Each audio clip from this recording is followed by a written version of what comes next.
ordinary entry-level welding is over. Defy convention. Go rogue. Rogue MIG welders accept 4 and 8-inch spools of wire. Rogue comes with an 8-inch spool of wire, so we'll start by showing you how to change size.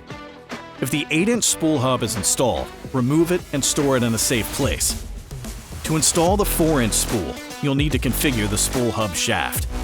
At this point, remove any wrapping from the wire spool.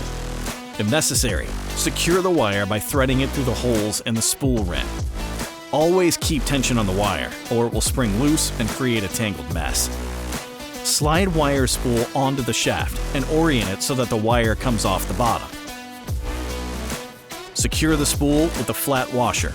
Add the spring, second washer, then secure it using the nut with a nylon insert.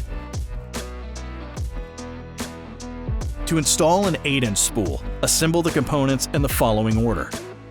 On the shaft, remove the nut, flat washer, spring, and flat washer.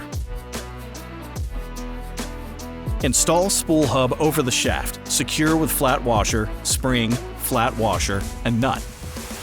Slide wire spool onto the spool hub. Orient it so that the wire comes off the bottom. Align the small hole of the wire spool with the anti-rotation pin at the back of the spool hub.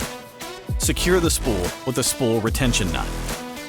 Before welding, you need to set wire brake tension.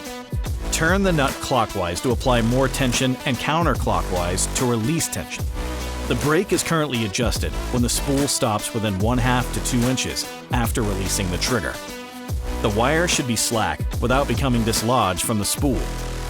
If the wire spool stops immediately after releasing the trigger, there's too much tension on the spool.